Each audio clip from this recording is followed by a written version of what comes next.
Les amis, bonjour. Aujourd'hui, on va parler de la Syrie. Alors, comme vous le savez, depuis quelques jours maintenant, la Syrie de Bachar al-Assad est tombée. Et Bachar, il est en Russie avec sa famille. Il a été protégé par les Russes. Lorsque son avion est arrivé à Moscou, on a appris à travers le TASS, l'agence de presse russe. Et après, là où il est exactement, on ne sait pas très bien. Mais il est sous la protection des Russes. Alors, il y a beaucoup de questions qu'on se pose. C'est beaucoup de gens, on voit sur tous les plateaux actuellement, que ce soit des plateaux en Afrique, que ce soit sur des plateaux en Europe, aux États-Unis, partout sur tous les plateaux, les gens se posent des questions. Qu'est-ce qui a bien pu se passer? Les gens, surtout, il y a une question principale qui revient, c'est est-ce que les Russes ont lâché Bachar? Parce que les gens se sont dit que bon, les Russes, c'est des gens qui ne lâchent pas leurs alliés, c'est des gens qui restent avec vous sur le terrain jusqu'à la dernière seconde, etc. Et aujourd'hui, c'est cette question qui se pose, surtout que les Russes ont toujours dit que eux, les Russes, qui ne lâchent pas leurs alliés. Les Russes l'ont toujours dit. Et parce que lorsque les Américains en Afghanistan, après 20 ans de présence et plus de 800 000 hommes qu'ils ont déployés sur ces 20 ans-là en Afghanistan, les Américains, ils soutenaient un gouvernement là-bas, ils ont laissé tomber le gouvernement, les ont laissé tomber, et ils ont pris leurs bagages et on les a vu partir. Et donc les Russes se sont toujours dit bon, allez, vous lâchez vos alliés, bon nous les alliés on les lâche pas. La preuve c'est le cas de la Syrie depuis que on a décidé de soutenir Bachar, bon voilà on le soutient. Voilà. Mais voilà, qu'est-ce qui se passe? Aujourd'hui, est-ce que les Russes ont lâché Bachar? Bon, maintenant, pour répondre à cette question très rapidement, je ne dirais pas que les Russes ont lâché Bachar al-Assad, parce que s'ils avaient lâché Bachar al-Assad, Bachar ne serait peut-être pas vivant, ou bien Bachar ne serait, parce que les groupes armés, terroristes, etc., qui ont pris la Syrie aujourd'hui, qui ont pris le contrôle de la Syrie, l'auraient tué. Ils l'auraient tué. Sans protection russe, c'est sûr qu'il serait mort. Ça, c'est un, donc les Russes ne l'ont pas lâché. Deuxièmement, les Russes, on va dire, ne l'ont pas lâché parce qu'ils l'ont amené en Russie. Ils l'ont amené en Russie. Voilà. Donc, le fait même ils auraient pu dire bon, on te protège, mais on t'envoie en Turquie, on te protège, mais on t'envoie en Iran, on t'envoie ils l'ont amené en Russie. Voilà. Donc, en tout cas, c'est ce qu'on a appris par les différentes agences de presse russes. Voilà, jusqu'à preuve du contraire, c'est ce qui est dit. Voilà. Donc, ils n'ont pas lâché. Mais qu'est-ce qui s'est passé? À mon avis, les Russes et Bachar sont tombés en même temps. Voilà. À mon avis, ils sont tombés en même temps. Parce que il a lâché quelqu'un, il laissait la personne tomber seule, mais il a tombé aussi ensemble. Alors tellement les Russes se sont accrochés à Bachar, ils ont vu que la situation elle est devenue intenable, on ne pouvait plus rien faire, ils sont tombés avec Bachar. Alors pour moi, Bachar a humilié les Russes. Bachar al-Assad a humilié les Russes. Voilà. Ce qui est arrivé aux Russes en Syrie, c'est ce qui est arrivé aussi aux Américains en Afghanistan. Voilà. À la différence près que les Américains avaient déployé beaucoup d'hommes, comme je l'ai dit à l'instant, en l'espace de 20 ans, il y a eu 800 000 hommes qui ont défilé là-bas pour se battre. Bon, les Russes, c'était surtout des bombardements, des tapis de bombes, etc., avec quelques hommes sur le terrain, mais pas, c'était pas comme celui des Américains. Mais quand même, le fait que les Russes ont deux bases, ils ont une base aérienne, ils ont une base navale, et les opérations qu'ils mènent, c'est grâce à ces bases-là, et ces bases aussi leur servent d'alimenter l'Afrique aussi. Donc du coup, les Russes, ils n'étaient pas aussi présents que ceux-là là-bas, pas aussi nombreux que les Américains étaient nombreux en Afghanistan, mais ils y étaient quand même. Voilà. Et aujourd'hui, les Russes, ils le disent, ils ne demandent pas cela. On a vu Lavrov l'autre jour à Doha, au Qatar, il a été mis sous pression par un journaliste. Et franchement, il faut le dire, Lavrov se sentait vraiment mal. Moi, lorsque le Lavrov que j'ai vu face au journaliste, franchement, c'est le Lavrov qui, à la limite, il voulait s'échapper, quoi. Il voulait s'échapper des questions. Il mettait la pression sur le journaliste. Bah, écoutez, mais vous voulez pas qu'on parle d'autre chose? Vous voulez pas qu'on parle de l'Ukraine? Vous voulez uniquement parler de la Syrie? Et le journaliste lui dit non. Il dit, mais écoutez, il faut qu'on parle d'abord de la Syrie et après on va parler on va dire, de l'Ukraine. Voilà. Donc Lavrov était un peu pressé de parler de l'Ukraine, parce qu'en Ukraine, ça se passe bien là-bas pour eux, mais en Syrie, ça va pas. Et la particularité de cet entretien de Lavrov que je vais vous mettre tout de suite, hein, et je vais jouer tout de suite, et que vous allez écouter. Et la particularité est que pendant que les combats se passaient en Syrie, pendant que Bachar al-Assad n'était pas encore tombé, pendant qu'il n'était pas encore tombé, eh bien, au même moment, Lavrov, il faisait cet entretien avec un journaliste. Alors, ça veut dire que Lavrov ne savait pas quel serait le résultat. Que va être le résultat sur le terrain? Est-ce que Bachar il va tomber? Est-ce qu'il va pas tomber? Qu'est-ce qui va se passer au juste? Lavrov ne savait pas. Il ignorait tout ça. C'est la raison pour laquelle, dans son entretien, à un moment donné, il dit, mais monsieur le journaliste, on peut pas jouer à la devinette, on peut pas savoir ce qui va se passer, parce que les forces progressaient. Lavrov était sur une position du genre, bon, on va toujours continuer à soutenir Bachar, toujours continuer à bombarder comme il le faut, mais après, quelques heures après l'entretien de Lavrov, on a tout de suite vu que Bachar est tombé. Bachar est tombé. Et donc, ça veut dire que, quelque part, Lavrov, il ne savait pas très bien ce qui allait se passer. Et s'il le savait, il a bien caché son jeu. Mais en tout cas, l'interview et l'entretien est très intéressant. Maintenant, les gens qui se posent des questions, est-ce que, bon, il y a eu une négociation? Parce que souvent, vous savez, moi, je suis un grand supporter des Russes.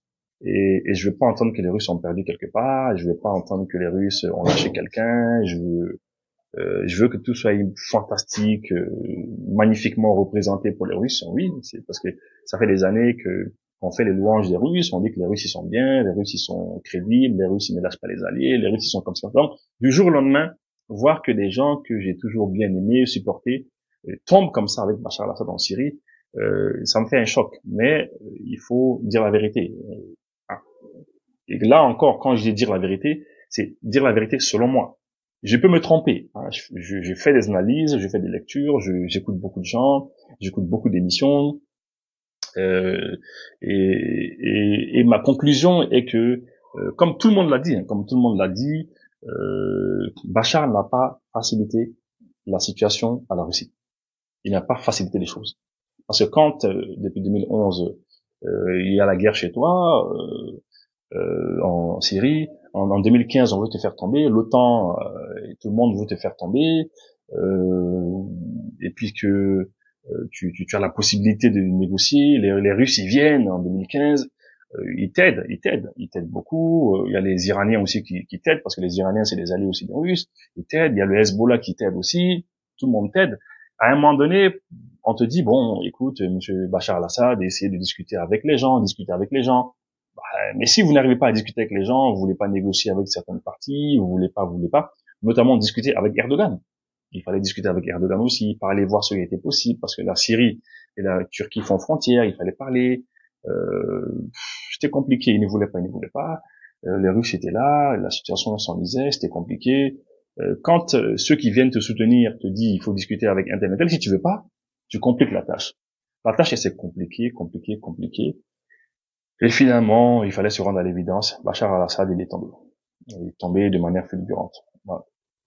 En l'espace de 12 jours de combat seulement, c'était fini. Les militaires ne voulaient plus se battre.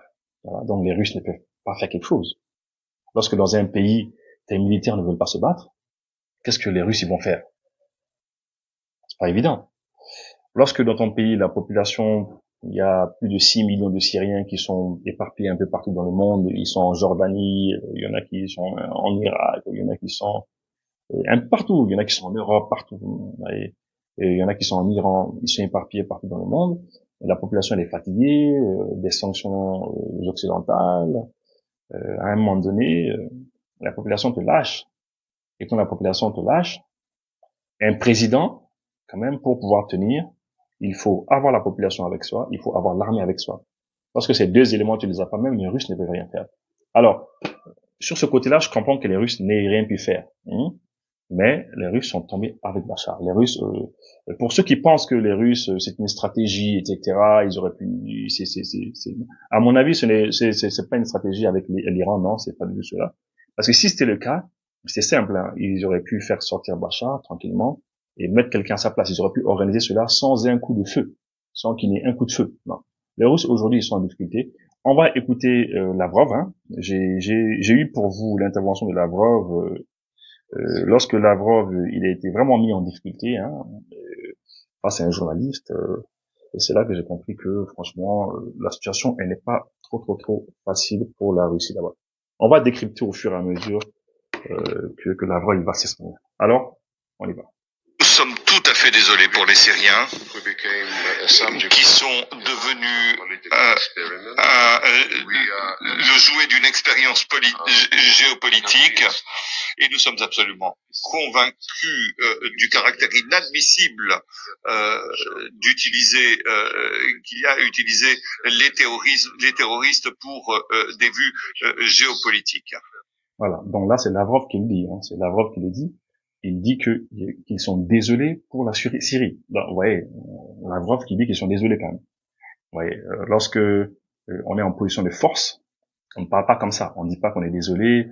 On est désolé, c'est pour quand même reconnaître. C'est pour reconnaître que bon, la situation elle c'est compliqué, la situation elle n'est pas facile. Quand on dit on est désolé, c'est ça. On est désolé que ce soit passé comme ça. Il dit qu'il est désolé pour les Syriens. C'est ce que Lavrov a dit à Doha, au Qatar. Il dit que bon, c'est dommage quand même qu'on puisse utiliser des terroristes, des groupes armés terroristes, etc. Voilà, pour venir prendre un pays comme ça. Et là, il parle des Américains qui sont derrière à la manœuvre pour éventuellement, c'est ça, les Américains qui ont ces groupes armés qui ont pris le pouvoir, ils sont sur la liste rouge des Américains. Ils sont classés comme des terroristes. Voilà. Les Américains aujourd'hui sont en train de leur donner CNN, sont en train de les laisser parler. Les Américains les soutiennent et là les Russes sont désolés pour cela. Voilà, on va continuer. Il s'agit de parvenir à une désescalade. Mais qu'est-ce que nous allons faire? La mentalité, les Américains sont. Alors, je sais. Pour les Américains, qu'est-ce qui est important? Comment ils vont être perçus et ce qu'ils veulent, c'est que quand ils disent quelque chose, tout le monde obéisse. Dans notre cas, ce n'est pas que nous sommes préoccupés. C'est pas l'impression. Nous sommes pas préoccupés par l'impression que nous faisons sur les gens. Nous croyons en ce que nous faisons. Et si depuis 2015 nous essayons de maintenir entier l'État syrien et de trouver des solutions avec les Iraniens et les Turcs, ce qui s'appelle le processus d'Astana. C'est un processus. Voilà, déjà Lavrov, il le reconnaît. Il reconnaît que depuis, en fait, c'est comme un aveu de faiblesse en fait. Il dit bon, je reconnais que bon, voilà, depuis 2015, on essaie de maintenir l'État syrien sur les pieds avec le processus d'Astana, les accords d'Astana, avec la Turquie, l'Iran, tout le monde essaie de parler. On sent quand même une certaine lassitude de Bachar, parce que depuis 2015, ils sont là, ils parlent, mais il n'y a pas de résultat. Comme quoi, lorsque ceux qui viennent vous soutenir, lorsqu'à un moment donné, vous disent, bon, écoutez, est-ce qu'on peut pas regarder de tel côté, est-ce qu'on peut pas faire ci, faire ça? À un moment donné, il faut essayer de voir, parce que le soutien, s'il s'en va, vous tombez. Mais rien ne va de soi en diplomatie. Et ce que nous faisons aujourd'hui, c'est que nous voulons empêcher qu'on affaiblisse et qu'on ruine les efforts que nous avons faits jusqu'ici. Et nous ne le faisons pas pour notre image. Voilà. Ouais, Lavrov, ministre des Affaires étrangères russe, qui dit que bon, ils ont fait beaucoup de choses depuis 2015 à 2024. Ils ont fait beaucoup de choses, beaucoup d'efforts pour tenir l'État syrien sur les pieds. Et ça n'a pas marché. C'est pour ça que je vous dis que les Russes ont perdu en Syrie. Et Bachar les a fait perdre. Bachar al-Assad ne leur a pas facilité la tâche. Ouais.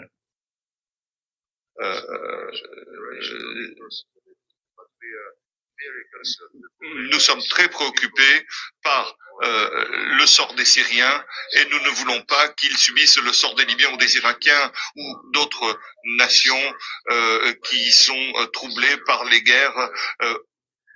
Voilà. Ça veut dire qu'aujourd'hui, c'est les mots seulement. C'est les mots. Aujourd'hui, Bachar, le ministre des Affaires étrangères russe, il n'a que les mots aujourd'hui. C'est les mots qu'il a pour essayer de se défendre. Autrefois, c'était pas les mots, c'était les bombes. Maintenant, c'est les mots. On dit, on est désolé, on n'aimerait pas que les Syriens subissent ce que les Libyens ont subi en 2011. Oui, parce qu'à la base, pourquoi est-ce que les Russes ont accepté de venir en Syrie? Parce que les Russes ont dit non, attendez, en Libye, on a vu ce qui s'est passé. Bon, maintenant, il faut plus que ça se répète en Syrie aussi. On va essayer de voir ce qu'on peut faire. Voilà. Mais quand même, de ce jour à aujourd'hui, on voit que c'est vraiment un aveu d'impuissance en fait. Hein. C'est ce Lavrov que j'ai vu, hein, Lavrov qui se sent pas très bien, qui n'est pas très content de ce qui se passe. À la base, c'est pas le micro qui devait régler ce problème, c'était les armes.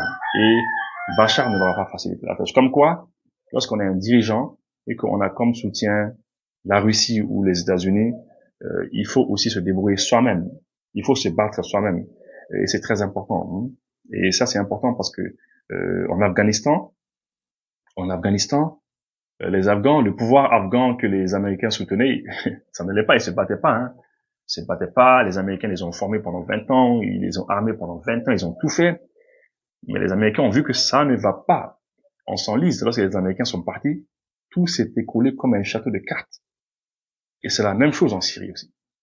Comme quoi, pour juste faire une petite comparaison avec les pays de l'AES, pas seulement les pays de l'AES, tous les pays qui ont comme partenaires les Russes, il faut se dire que nous devons tout faire pour être formés. On doit se former, on doit chercher à être armé et on doit se battre. Il faut faire le combat soi-même. Et personnellement, je trouve que de nos jours, les pays de l'AES sont sur le bon chemin. Parce que les hommes sont en train d'être formés, les hommes sont en train d'être armés et les hommes se battent sur le terrain. Autrefois, c'était la MINUSMA et toutes les forces internationales qui étaient dans notre pays, les forces spéciales européennes et tout ceci qui se battaient pratiquement à la place de l'armée. L'armée était là, mais c'est plutôt eux qui menaient les opérations, c'est eux qui menaient la danse. Et aujourd'hui, on voit que ce sont nos hommes qui se battent. Ce sont nos hommes qui se battent, ce sont nos hommes qui meurent sur le terrain, et voilà. Et c'est bien, et c'est sur ce chemin qu'il faut y aller, à mon avis. On va continuer d'écouter. Organisé par des gens donc la Russie a demandé à ses ressortissants de quitter la Russie. Cela veut dire que Assad... Non, là c'est le journaliste qui lui a posé la question.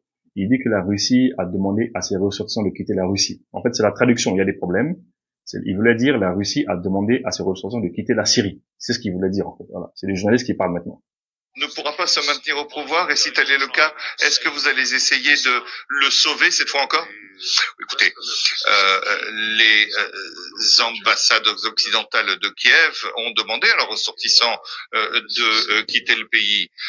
Les ambassades en Corée du Sud font la même chose. C'est le travail diplomatique. Je comprends que vous voulez du sensationnel dans votre interview. En tant que journaliste, vous devez vous en tenir aux faits. Et moi, je suis désolé, mais je m'occupe de mes compatriotes. Oui, ce qui est sensationnel, c'est que le territoire de la Syrie a été, une grande partie du territoire syrien a été perdu. Pensez-vous que Assad va pouvoir tenir? Et qu'est-ce que les Russes vont faire militairement? La Russie aide militairement l'armée syrienne. Voilà, donc vous avez compris. Vous avez compris que le journaliste qui lui posait la question, c'était au moment où Lavrov était à Doha, il devait répondre à des questions, et au même moment il y avait les opérations militaires. Donc Lavrov ne savait même pas totalement il savait pas trop si Assad il va tomber, il va pas tomber, qu'est-ce qui va se passer. Les choses, je peux même dire que les choses ont même surpris Lavrov. Les choses l'ont un peu surpris. À mon avis, hein, il a été surpris. S'il n'a pas été surpris, en tout cas de la manière dont il s'est défendu, dont il a essayé de se défendre, on sentait que c'était un peu compliqué. Nous aidons l'armée syrienne à contenir les terroristes. Je ne peux pas deviner ce qui se passera. Nous sommes pas en train de jouer aux devinettes. Nous essayons de trouver des solutions comme... Voilà, comme je vous l'ai dit, Lavrov, les choses se passaient en même temps. Il y avait des combats sur le terrain, Les Russes essayaient de se maintenir, voilà, etc. Et puis voilà, il a dit, on peut pas deviner ce qui va se passer. Est-ce que Bachar va tomber, il va pas tomber? Et là, Bachar, pendant que Lavrov parlait, Bachar était à quelques heures de tomber, Ouais. Je l'ai décrit, et nous allons prendre des mesures particulières pour nous assurer que nous y parvenons. Vous avez dit que la Russie joue un rôle militaire. N'êtes-vous pas frustré du fait que l'armée syrienne a juste fui exactement comme cela a été fait par l'armée afghane devant les talibans? Les Américains ont quitté l'Afghanistan de manière absolument beaucoup plus abrupte. Si vous voulez que je vous dise, que j'essaie de vous donner une opinion sur qui se comporte et comment, et qui comment est perçu, et qui est perçu et comment il est perçu, eh bien, c'est votre droit. Mais je pense que je vous donne les choses comme elles sont. Il semble que vous essayez d'éviter d'aller en Ukraine. Voilà, vous voyez. Et c'est vraiment, c'est la raison pour laquelle j'ai voulu faire cette émission. Parce que on sent que Lavrov, si c'était un boxeur et qu'il était sur le ring et face à un journaliste, c'est ça qu'on appelle,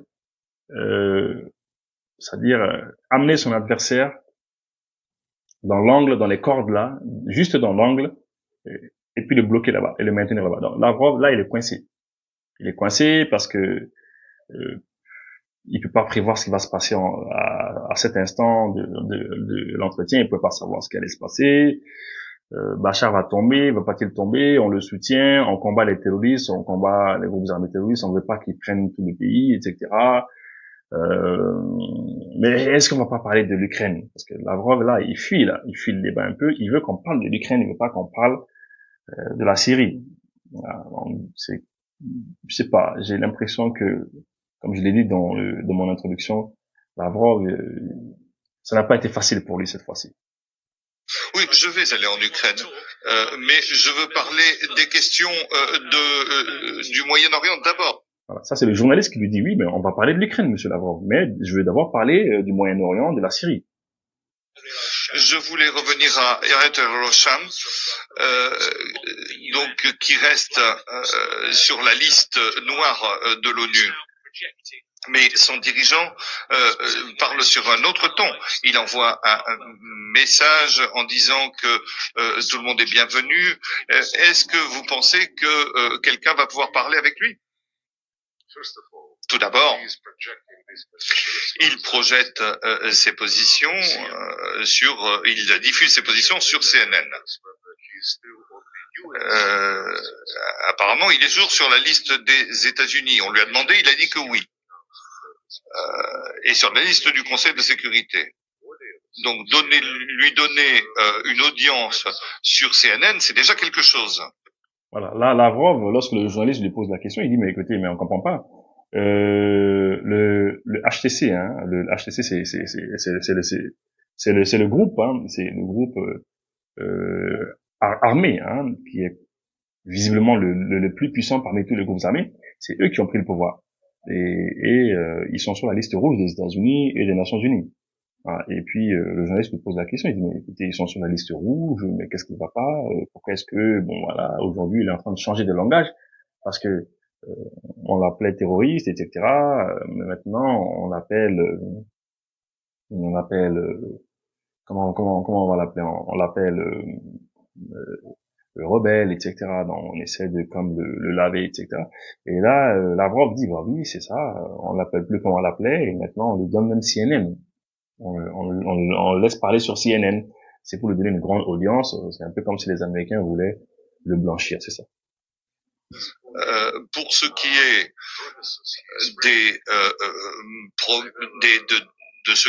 des promesses qu'il fait,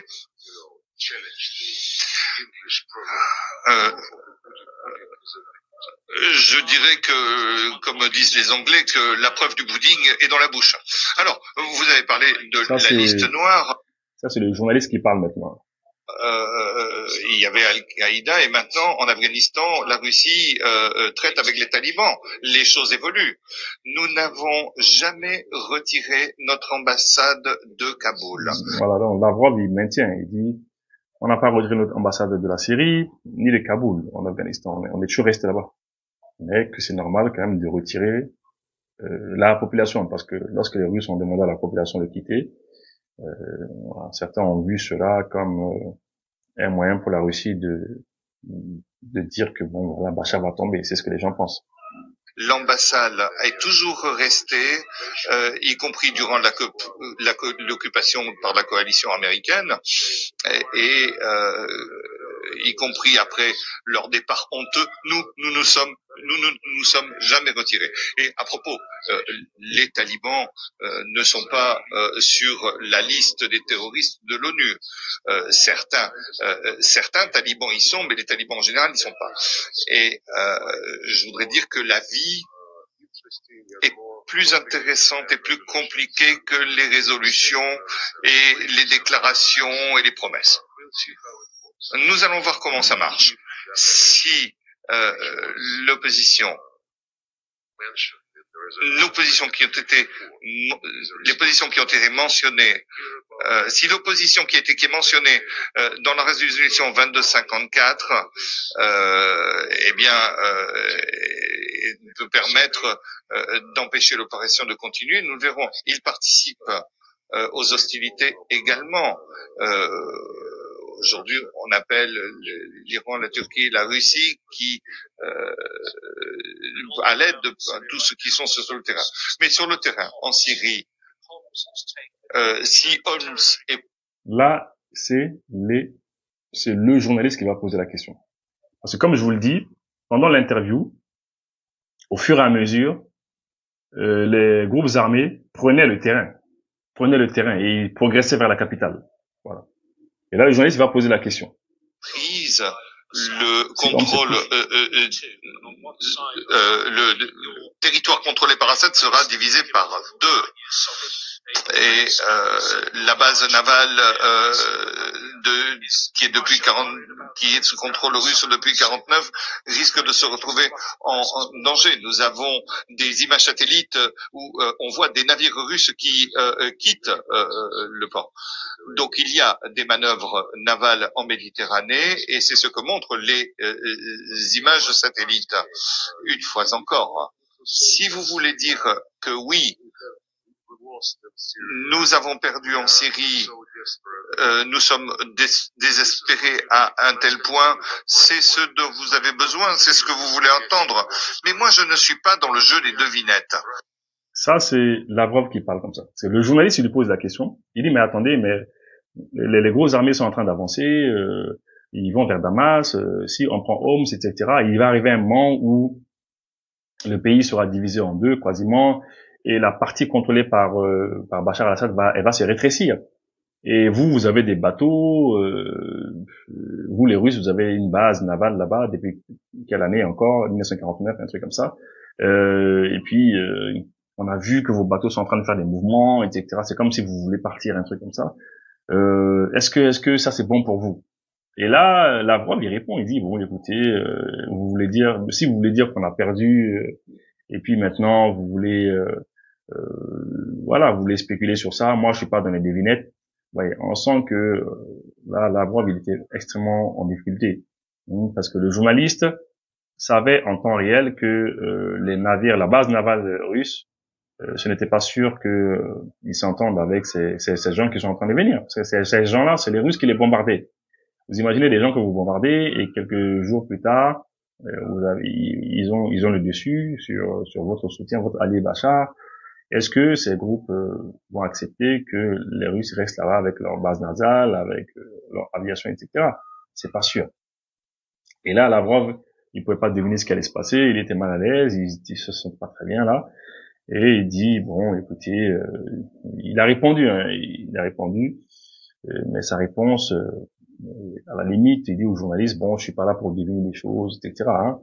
elle est peut-être, on va revenir juste là-dessus rapidement. Le contrôle russe depuis 49 risque de se retrouver en danger. Nous avons des images satellites où on voit des navires russes qui quittent le port. Voilà, le journaliste qui dit qu'on voit dans les images satellites qui montrent que des navires russes sont en train de quitter le port, etc. Voyez. Et ce port-là, cette base navale, vous l'avez depuis 1949. Alors, est-ce que si Bachar perd du territoire, est-ce que vous allez pouvoir rester là-bas? Donc il y a des manœuvres navales en Méditerranée et c'est ce que montrent les images satellites. Une fois encore, si vous voulez dire que oui, nous avons perdu en Syrie, nous sommes voilà. Lavrov il dit que bon, si vous voulez dire qu'on a perdu en Syrie, nous sommes désespérés, non, c'est pas ça. Désespérés à un tel point, c'est ce dont vous avez besoin, c'est ce que vous voulez entendre. Mais moi, je ne suis pas dans le jeu des devinettes. Nous essayons de faire le possible pour ne pas permettre aux terroristes de gagner. Et Lavrov dit que nous faisons tout pour que les groupes armés terreaux ne puissent pas gagner. Et c'est eux qui ont gagné. C'est-à-dire que Lavrov, au moment où il finissait son entretien, j'imagine, il finit l'entretien, il sort de la salle, quelques heures plus tard, on lui dit que Damas est tombé et c'est fini. Oui. Et là, ceux qui ne voulaient pas qu'il arrive est arrivé. C'est ça. Donc, c'est pour ça que j'ai dit depuis le début de mon introduction, j'ai dit, c'est vrai, personnellement, je supporte les Russes, j'aime bien leur politique, j'aime bien leur manière de faire, parce que c'est des gens qui sont sincères. Vous avez besoin d'armes, vous les achetez. Si vous n'avez pas assez d'argent, ils peuvent vous donner des armes et puis vous les payez plus tard. C'est des gens qui peuvent vous envoyer quelques hommes pour vous aider sur le terrain, etc. Mais les Russes ne peuvent pas tout faire. Les Russes ne peuvent pas tout faire. Et ça, il faut que les gens puissent comprendre cela. Donc, à mon avis, c'est un message qui est destiné aux différents dirigeants du monde.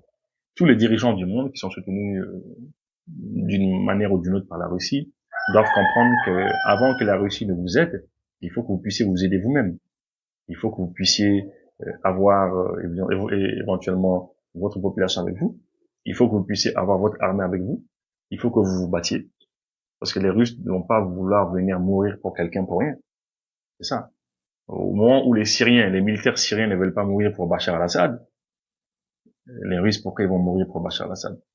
C'est pour ça que j'ai dit que, bon, les Russes n'ont pas lâché Bachar al-Assad parce qu'ils sont restés avec lui jusqu'à la fin. Mais Bachar et les Russes, ils sont tombés ensemble. Ils sont tombés ensemble.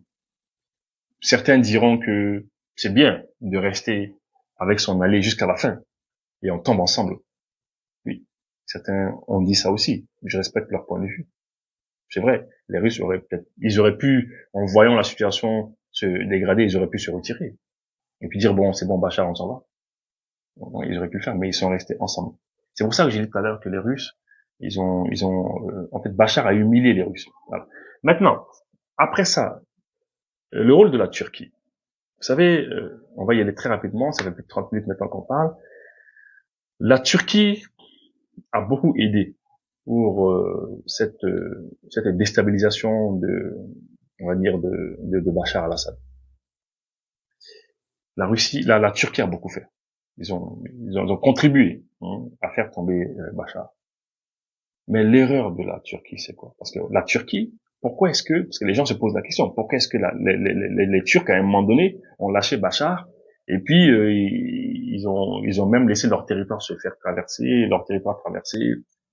par des groupes armés, etc. Il y a des armes qui passaient pour déstabiliser Bachar. Parce que en Syrie, depuis 2011, vous savez qu'il y a la guerre qui a commencé, une guerre civile qui a commencé en 2011, et c'est en 2012, mais surtout en 2014, que les Kurdes ont pu avoir une forme d'autonomie dans le nord-est de la Syrie. Alors, pour que les gens puissent comprendre, vous avez la Syrie qui fait frontière avec l'Irak, qui fait frontière avec la Jordanie, avec Israël aussi, voilà. Alors, depuis 2012, voilà, la Syrie ne fait pas frontière avec l'Iran directement. Voilà, pas directement. C'est plutôt l'Irak qui fait frontière avec l'Iran. Dans toute cette zone-là, eh bien, il y a des Kurdes. Il y a un peuple qui s'appelle le peuple kurde. Et ce peuple kurde, eux, ils ont eu leur autonomie, qui est même inscrite, si je me rappelle bien, elle est inscrite dans la constitution en Irak. En Irak. Depuis que les Américains ont fait tomber Saddam Hussein en 2003, eh bien, les Kurdes ont pu avoir leur autonomie en Irak. Est-ce que vous comprenez cela? Bon, ces Kurdes maintenant, ils ont pu avoir aussi une autonomie en Syrie en 2014. Oui, en Syrie, dans le nord-est. Alors, maintenant, l'Iran qui reste. Parce qu'en Iran, il y a les Kurdes, en Turquie, il y a les Kurdes. Donc, la Turquie et l'Iran ne veulent pas que les Kurdes qu'il y a chez eux aient leur indépendance, aient une autonomie. Ils ne veulent pas de cela. Ils ne veulent pas de cela. Puisqu'ils ne veulent pas de cela, ils disent, ah non, attendez, il faut les combattre, il faut les combattre. C'est pour ça que, à chaque fois que l'Iran a l'occasion, ils combattent les Kurdes. À chaque fois que la Turquie a l'occasion, ils combattent les Kurdes. Voilà. Mais, en ce qui concerne la Syrie, de Bachar al-Assad, c'est bon, ils ont eu une autonomie parce que Bachar a été affaibli en 2011, entre-temps en 2014, les Américains, l'OTAN a fait ce qu'ils pouvaient faire pour que, bon, les Kurdes puissent avoir une autonomie quand même dans cette zone-là. Bon. L'Irak, ça c'est déjà réglé depuis 2003. Alors, vous avez 4 pays. 2 pays, les Kurdes ont pu avoir leur autonomie. 2 pays qui craignent cela. La Turquie ne veut pas de cela. Et les Turcs n'ont jamais apprécié le fait que Bachar ait laissé cette possibilité aux Kurdes d'être autonomes. Voilà. Parce que les Turcs ont peur que les Kurdes qui sont aussi chez lui en Turquie, qui demandent leur autonomie aussi. Et l'Iran aussi a peur de ça. Ça va les déstabiliser. Voilà. Et on va vous dire combien il y a de pourcents à peu près de... Voilà. En Turquie, par exemple, il y a 50% de Kurdes qui sont là-bas. 50% de Kurdes qui sont là-bas. Hein. Et en Iran, il y a à peu près 25%. Hein. En Irak, il y a 15%. Et en Syrie, il y a 5%. Oui. Donc, c'est la raison pour laquelle Erdogan, il s'est dit que bon, il faut les combattre. Il a combattu les Kurdes. Ouais, il a combattu. Voilà. Et aujourd'hui que Bachar est tombé, eh bien, quelque part, j'imagine que les Américains vont tout faire pour renforcer les Kurdes, afin que les Kurdes puissent avoir plus d'autonomie au niveau de la Syrie. Et plus de terre aussi, c'est sûr. Ils vont les aider. Et qu'est-ce qui va se passer? Qu'est-ce qui va se passer? Les États-Unis vont utiliser les Kurdes, c'est sûr, pour déstabiliser la Turquie et déstabiliser l'Iran. Les deux sur la liste de l'OTAN, c'est la Turquie et l'Iran. Parce que Bachar, maintenant, est tombé. Saddam Hussein aussi est tombé. Bon, la Jordanie joue le jeu, il n'y a pas de problème. Donc la Jordanie, elle s'entend bien avec Israël, hein, donc il n'y a pas de problème. Alors ce qu'il faut comprendre, c'est que Israël va tout faire pour aider la Jordanie. Hein, la Jordanie aussi aide Israël, ils sont main dans la main, donc la Jordanie ne craint pas beaucoup de choses. Mais quand même, la Syrie est tombée maintenant. Et Israël est en train de progresser en Syrie. Israël fait ce qu'ils veulent. Il y a les plateaux de Golan déjà qui est là-bas, qui leur appartient, et ils sont en train de prendre beaucoup plus. Vous voyez, donc la Syrie est en train d'être maintenant éclatée entre différents pays. Vous voyez, c'est sûr quand même que les Américains vont, avec Israël, ils vont tout faire pour maintenant déstabiliser la Turquie et l'Iran. Et malheureusement, Erdogan n'a jamais vu ça. Moi, ce qui m'étonne chez Erdogan, c'est que c'est quelqu'un qui a toujours pensé qu'il est bon, il est dans l'OTAN, donc il est comme eux, ils se comprennent. Mais Erdogan, on a essayé de le déstabiliser ici. On se rappelle, il n'y a pas très longtemps, on a essayé de le déstabiliser. Erdogan a failli perdre le pouvoir. On lui avait pratiquement fait un coup d'État à Erdogan. Alors, Erdogan, il faut qu'il comprenne qu'il n'est pas européen. Il n'est pas européen, il n'est pas américain. L'OTAN, on a beau être dans l'OTAN, on a beau avoir un semblant de soutien de l'OTAN, mais qu'ils sachent que tôt ou tard, ils vont trouver un moyen pour le déstabiliser. Lui et l'Iran. Et c'est sûr. En tout cas, c'est ce que moi j'ai vu ce matin dans cette situation syrienne. Et non, pour en ce qui concerne les pays africains, parce que c'est vrai que la Russie elle s'appuie beaucoup sur ses bases, au niveau syrien, base navale et base aérienne. Il faut que les Russes puissent continuer à nous ravitailler, voilà. En tout cas, on va suivre le reste. Agence Dunia Travel Service ako abibo nyamasegi folike kanyesi akasango hiji deumo au muni yedanaya takadaka au ka hiji labeni akechugo nyumana nantara herela kasegi herela dumunun kay berebereli kay nam mogo be dien fenfena u ba bela jelen kanye donc ambu foku barkada directeur min to ba no fe no e Amadou Maïgaye ajora jorola nyamo ya ko fenfen ajora jorola kaniso jamo la kamago berebere ka koto mogo tala mogo te mindo ka nyeira mogo la anyo barade soro dunya la kumukele kono akoka au bela jele la dunya silame munu me mali kono ani munu sigiro beno do diye jamana were umo ka fo sanwere o hiji ni o umura o baraw labe on damne na kaba o mana au munu ba fe ka hiji ke damu lakana ni basiki kono agence dunuya akeme ko fere bela jele tige ka hiji ke chugo nyuma kalaw bela jele labe ka bla awnye minyi ka do shiro ni damu ye ka surunya au ka bato ke yoro la dumuni laki ka sanuma obi tobe ka bla au ka bulo ka sagana ka wati bela jele la dogotoro jolewon olu be aw no fe hiji ke yoro ani bato ke yoro wera bela jele la yoro be ani wati be baw bulu kuma do o ka busa ne de singa di agence Dunia Travel Service Jenywan kele mimbe au ka hiji ni au ka humura ke ka nya ale de do o fana ni aw bɛɛ kunnafoni wɛrɛ ɲini a ye weleli kɛ 66 71 37 24 70 64 99 71 ni aw bɛɛ u ka yɔrɔ ɲini u filɛ ni hippodrome yɛrɛ la immeuble station Soma Yafula Kulukɔrɔ sira da la o fana min y'i k'a dɔn agence Dunia Travel Service ye k'u bɛ dugawu kɛ hiji ni umura kɛcogo ɲuman a n'a musakaw ala k'a nɔgɔya silamɛ bɛɛ lajɛlen ye